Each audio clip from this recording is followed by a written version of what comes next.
वसीयत। सुबह सुबह दरवाजे की घंटी बजी। सोनम ने दरवाज़ा खोला। सामने देखा तो देवर जी प्रकाश खड़े थे। अरे भैया, सुबह सुबह फ़ोन भी नहीं किया, सब कुशल मंगल तो है ना? सोनम हैरान होकर बोली। अरे भाभी, ये मेरा भी घर है, मैं कभी भी आऊँ, मेरी मर्जी। तो सोनम भौचक्की रह गई। जो देवर महीना भी घर का रुख नहीं करता था, वो आज सुबह सुबह अपने परिवार के साथ सामने था। उस पर कितनी बेरुखी से बोल रहा था। सोनम ने कहा, भैया आप लोग बैठिए, मैं चाय बना कर लाती हूँ। तब तक आवाज़ सुनकर आकाश भी बाहर आ गए। अरे प्रकाश, तू कब आया? अरे भैया, आप दोनों मेरे आने से इतना परेशान क्यों हो रहे हैं? आखिर ये मेरा भी घर है, मेरा भी कुछ हक है इस घर पर। कहते हुए प्रकाश ने अपनी पत्नी की तरफ देखा। उसने मुंह बनाकर कुछ इशारा किया। सोनम चाय बनाकर लाई थी कि दरवाजे पर दोबारा घंटी बजी। दरवाज़ा खोला तो दूसरा देवर और उसकी पत्नी खड़े थे। आप लोग भी सुबह सुबह, क्या बात है? आज सबको हमारी याद एक साथ कैसे आ गई? सोनम हैरान थी। जो देवर त्योहार पर भी मुश्किल से ही आते थे, आज एक साथ कैसे? सोनम सबके लिए चाय बनाने गई तो भैया, क्या सोचा, क्या करना है आगे? चाय पीकर प्रकाश बोला। दूसरे भाई ने आकाश के तरफ प्रश्नवाचक निगाहों से देखा। क्या सोचा है, क्या करना है? अपने दोनों भाइयों की बातों से आकाश हैरान था। भैया, मम्मी की तबीयत खराब है, डॉक्टर ने जवाब दे दिया है, तो आगे मम्मी पापा की जायदाद का कैसे करना है? मम्मी के सामने ही फैसला कर लेते हैं, फिर बाद में कोई लड़ाई झगड़ा ना हो। छोटे भाई ने सीधे शब्दों में बोल दिया। तुम्हें किसने कहा कि मम्मी की तबीयत खराब है और डॉक्टर ने जवाब दे दिया है? आकाश ने हैरान होकर पूछा। अगर आप नहीं बताओगे तो क्या हमें पता नहीं चलेगा? हमें सब पता है कि आप और भाभी सारी जायदाद हड़पना चाहते हैं। इस बार छोटा भाई प्रकाश बोला। तुम्हारा दिमाग खराब हो गया है क्या? कैसी बातें कर रहे हो तुम? आकाश को गुस्सा आ गया और सोनम तो हैरान खड़ी सब सुन रही थी। तभी बाहर से आरती की थाली लेकर सुशीला जी बाहर आईं। आज तक तो तुम नालायकों को मेरी फिक्र नहीं हुई, आज कैसे? तुम सबको अपनी बीमार माँ की याद आ गई? माँ को सामने ठीक ठाक खड़ा देखकर उन तीनों को पसीना आ गया। माँ, तुमको ठीक खड़ा देखकर बहुत खुशी हो रही है। तुम्हें जैसे खुशी हो रही है सब सुन लिया है मैंने। इतने दिनों से अपनी माँ से बात करने की भी फुर्सत नहीं मिलती, वो आज सुबह सुबह कैसे माँ से मिलने आ गए? मैं बताती हूँ तुम्हें। माँ नहीं, माँ की प्रॉपर्टी का लालच खींच लाया है। कहीं बड़ा भाई सारी प्रॉपर्टी अपने नाम न करा ले।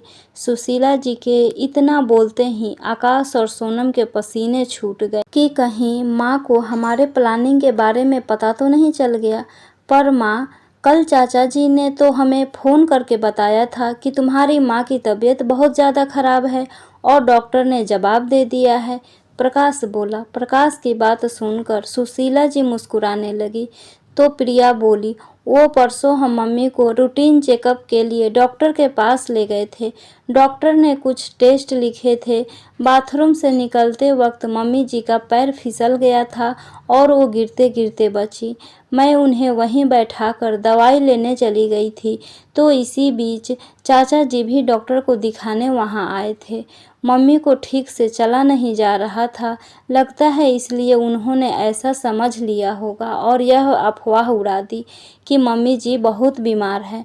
मैं जितना तुम्हें नालायक समझती थी, तुम तो उससे भी ज़्यादा नालायक निकले। आज भी तुम अपनी बीमार माँ के लिए यहाँ नहीं आए हो, बल्कि उसकी जायदाद के लिए आए हो। कहते कहते सुशीला जी की आंखों में आंसू आ गए और वो अपने अतीत में खो गई। सुशीला जी अपने पति मनोहर जी के साथ बहुत खुश थी। शादी के बाद उन्हें 3 बेटे हुए और बड़े होकर 2 बेटे इंजीनियर बन गए, तो एक ने यहाँ रहकर नौकरी की। वक्त के साथ तीनों का विवाह हो चुका था और उनके बच्चे भी धीरे धीरे बड़े हो रहे थे। मनोहर जी भी सरकारी नौकरी के जनरल मैनेजर पद से रिटायर हुए थे। मनोहर बाबू के पास अलग अलग सोसाइटी में 2 फ्लैट और भी थे। उनके 2 बेटे इंजीनियर की पढ़ाई करके विदेश चले गए थे। मनोहर बाबू और सुशीला जी बड़े बेटे के पास ही रहते थे।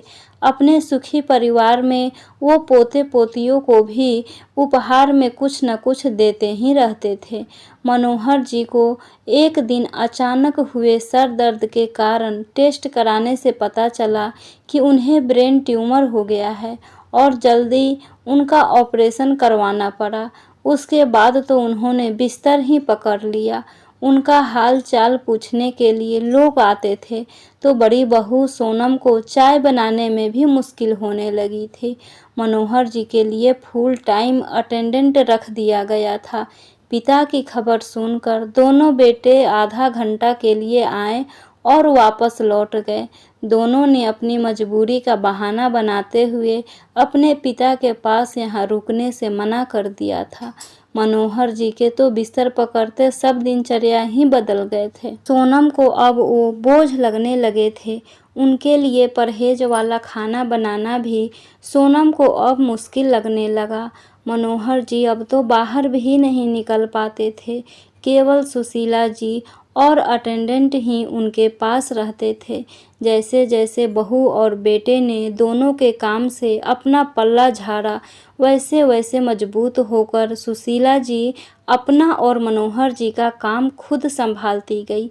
बहू और बेटे के ऐसे रवैये से सुशीला जी परेशान हो रही थी।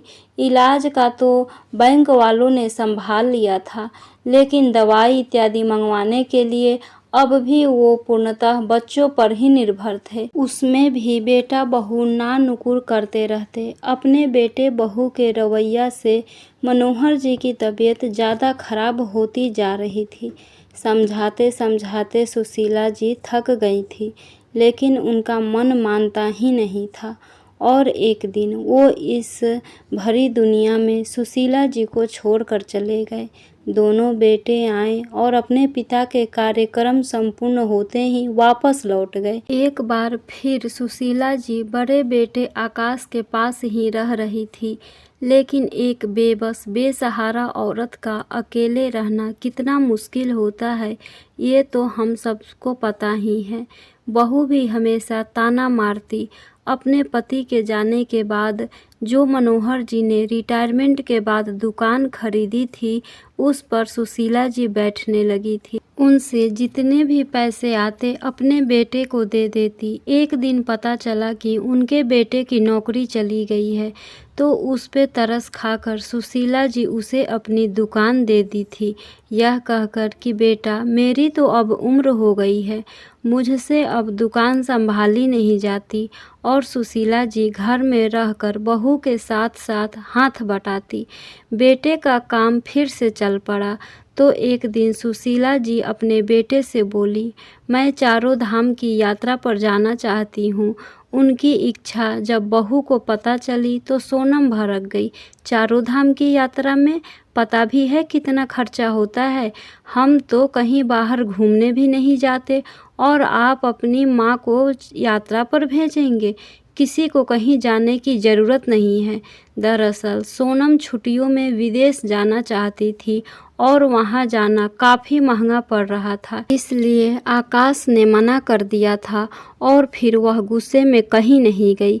सुशीला जी बहू के मुंह से यह बातें सुनकर चुप हो गई, क्योंकि उनके अपने बेटे की बोलती जो बंद हो गई थी। तो इसलिए फिर कभी चली जाऊंगी यह कहकर मन को समझा दिया। अब तक घर का खर्चा सुशीला जी की दुकान से ही चल रहा था और उनका बेटा का दुकान से जो भी कमाई होती थी सुशीला जी को पैसे दे देता था। यह बात सोनम को पसंद नहीं थी, तो उसने घर में बवाल मचा दिया। दुकान की कमाई पहले उसके हाथों में आएगी, क्योंकि उसका पति कमा कर लाता है और पति की कमाई पर पहला अधिकार पत्नी का होता है। सुशीला जी ने ज़्यादा विरोध नहीं किया, क्योंकि घर बहू चलाए या वो चलाए, एक ही बात है। एक ही बेटा बहू है जिनके सहारे वो अपना जीवन काट रही हैं और उन्हें इन्हीं के साथ रहना है। कुल मिलाकर घर में सुख शांति बना रहे, बस और क्या है। 2 रोटी खानी है और जीवन जीना है, मगर यह भी नसीब नहीं होती थी। घर में शांति और सुख बना रहे, इसलिए सुशीला जी ने खुशी खुशी पैसे हाथ में थमा दिए।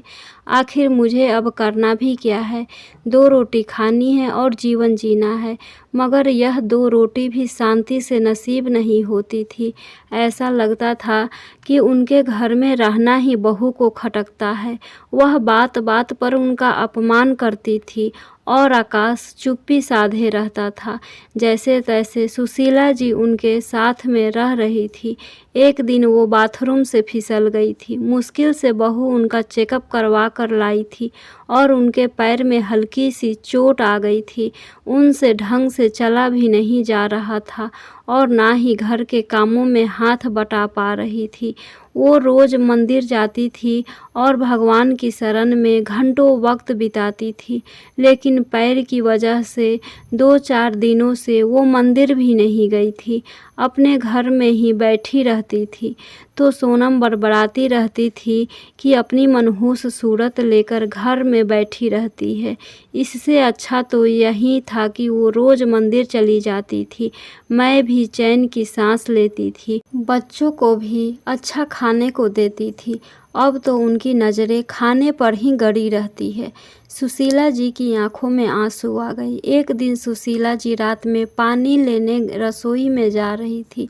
तभी बहू की आवाज़ उनके कानों में पड़ी, सुनो जी, इनका दूसरा इंतज़ाम कर लो। सोनम ने अपना फैसला सुना दिया। दूसरा इंतज़ाम? यह सब सुशीला जी ने सुनी तो वह सुन्न पड़ गई। ये लोग मुझे कहाँ भेज रहे हैं? मैं अपने घर को छोड़कर कहीं नहीं जाऊंगी। आकाश की आवाज़ आती है, हम मम्मी को इस उम्र में कहाँ भेजेंगे? मुझे नहीं पता, कहीं भी भेजो, पर मैं इस बुढ़िया के साथ मैं नहीं रहना चाहती हूँ। मैं अब और बर्दाश्त नहीं कर सकती। 2 दिन ऐसे ही निकल गए। एक दिन सुशीला जी ने अपने बेटे बहू को बात करते हुए सुना। उन्हें वृद्धाश्रम में भेजने की तैयारी में लगे हुए थे। बहू को बड़ी जल्दी थी अपनी सास से छुटकारा पाने की। सुशीला जी के पैरों से ज़मीन सरक गई। वह तो उनको जरा भी परेशान नहीं करती है, अपने पोते पोती को भी देख लेती है और बहू के कितने सारे काम कर देती है। ये बात और है, उनके द्वारा किए गए कामों की कोई गिनती नहीं है और ऐसे दर्शाती है कि सारे काम वही करती है। मैंने तो दुकान और घर भी इन्हीं के हवाले कर दिया, और क्या करूं? उनका सिर चकरा गया। उन्हें कुछ समझ में नहीं आ रहा था कि वो क्या करे। एक दिन वो बहुत ही सुस्त और उदास अपने पति की तस्वीर से बातें कर रही थी। तभी उनकी नज़र पलंग के नीचे रखे बक्से पर पड़ी तो उनकी जान में जान आई। हल्का सा बक्सा सरकाया, उसमें से कुछ फाइल्स निकली। उसमें घर और दुकान के पेपर थे जो उनके नाम पर थे। उन फाइलों के मिलने से उनमें जोश का संचार हुआ। दूसरे दिन मंदिर का बहाना करके वो एक वकील के पास गई तो उन्होंने पेपर दिखाए। पेपर देखकर वकील ने कहा कि पति के निधन के बाद उनकी सारी संपत्ति, जमीन, दुकान, फ्लैट, सब पर पत्नी का ही हक होता है और यह घर और दुकान भी आपके ही नाम पर है। इस घर से आपको कोई नहीं निकाल सकता, कानून आपके साथ है। यह सुनते ही सुशीला जी की आंखों में चमक आ गई। उन्होंने वकील से सलाह ली और घर चली गई। घर आकर देखा तो उनके दोनों बेटे बहू भी विदेश से आ गए थे। सुशीला जी के लिए ये कोई चमत्कार से कम नहीं था। तब तो बुलाने से कभी नहीं आए और अचानक बिना बुलाए उनके सामने थे। तभी उनके कानों में बेटों के कुछ बातें सुनाई दी और उन्हें समझते देर न लगी कि ये चमत्कार आखिर कैसे हुआ। दोनों बेटों ने माँ की चिंता का दिखावा किया और बोले, आपने क्या सोचा है इस बारे में? अब देखो ना माँ, आपकी उम्र हो गई है तो आप अपने जिंदा रहते सब कुछ बराबर बराबर बांट दीजिए ताकि हम भी खुश रह सके। बेटा, तुम दोनों से तो मैं बाद में बात करती हूँ, पहले अपने प्रिय बेटे बहू आकाश और सोनम से तो बात कर लूँ। सुशीला जी सामान्य होकर बोलती हैं। हाँ तो सोनम, क्या कहा था तुमने कि तुम अब मुझे इस घर में बर्दाश्त नहीं कर सकती? हम लोग एक साथ में नहीं रह सकते? तुम्हें बहुत परेशानी होती है मेरी वजह से? बेटा, क्या बताऊं, तुम्हें ही नहीं मुझे भी बहुत परेशानी होती है। सच में यह घर भी छोटा पड़ता है, पर मैंने एक उपाय सोचा है ताकि हम सब खुशी से रह सके। तभी सुशीला जी ने कागज पढ़कर सुनाए तो उनके पैरों तले जमीन खिसक गई। इस घर, दुकान और दोनों फ्लैट के मालकिन मैं हूँ और सोनम बहू, तुम दोनों भी अब इस घर में नहीं रह सकते हो। कहीं जाकर एक बड़ा सा घर ले लो ताकि तुम्हें कोई परेशानी ना हो सके। यह घर छोड़कर तो मैं कहीं नहीं जाऊंगी। और हाँ, अब तुम दोनों को घर के साथ साथ दुकान छोड़कर भी जाना होगा। हाँ बेटा आकाश, तू भी अपनी नई नौकरी की तलाश कर ले, क्योंकि मैं दुकान पर तेरी जगह एक नया लड़का रख लिया है जो दुकान का सारा काम संभाल लेगा। सुशीला जी का साहस और हिम्मत देखकर तीनों बेटे बहू भौचक्के रह गए। उन्हें ये पता ही नहीं था कि मम्मी उन्हें घर से निकाल देगी। उन्हें अपने कानों पर विश्वास ही नहीं हुआ। तभी आकाश बोला, मम्मी, आपको पता भी है आप क्या कह रही हैं? हमने तो आपकी इतनी सेवा की है, आप हम दोनों को ही घर से निकाल रही हैं। हाँ, तुम दोनों को अब ठीक सुनाई दिया है। तुम दोनों इतनी गिरी हुई हरकत कर सकते हो, अपनी माँ को वृद्धाश्रम भेज सकते हो, तो मैं भी तुमको घर से निकाल सकती हूँ। मम्मी, आप यह कैसे कर सकती हैं? अपने ही बेटे बहू को घर से निकाल रही हैं। लोग क्या कहेंगे? सभी रिश्तेदार आपकी बातें बनाएंगे। हम आपके अपने बच्चे हैं, आकाश ने कहा। तो मैं भी तो तुम्हारी माँ हूँ। तू मुझे कैसे घर से निकाल सकता है? तुझे जरा भी शर्म नहीं आई? तूने हर बात पर अपनी पत्नी का साथ दिया। मैं ये सोचकर चुप रही। कोई बात नहीं, घर की बहू है, सदा खुश रहने चाहिए। बहू खुश रहती है तो घर में बरकत होती है। पर मैं इस बात पर चुप नहीं रहूंगी कि तू अपनी पत्नी के साथ मिलकर मुझे घर से ही निकाल दे। इस घर पर तेरा और तेरी पत्नी का कोई भी हक नहीं है, बल्कि इस फ्लैट पर तुम तीनों का कोई हक नहीं है। कानून के हिसाब से इन सब की वारिस मैं हूँ। आकाश और सोनम सुशीला जी के सामने गिड़गिड़ाते रहे और माफ़ी मांगते रहे, लेकिन उन्होंने एक न सुनी। सोनम और आकाश की हालत देखकर बाकी के दोनों बेटे बहू की भी बोलती बंद हो गई थी, क्योंकि उन्होंने आज से पहले अपनी माँ का ऐसा रूप देखा ही नहीं था। और चुपचाप दोनों बेटे बहू जो विदेश से आए थे, बिना ना नुकुर किए वहाँ से निकल गए। आखिरकार बाद में आकाश और सोनम को भी वह घर छोड़कर जाना पड़ा। सुशीला जी ने घर में 2 नौकर रख लिए और ठाठ से रहने लगी और बाकी के 2 फ्लैट को किराए पे चढ़ा दिए।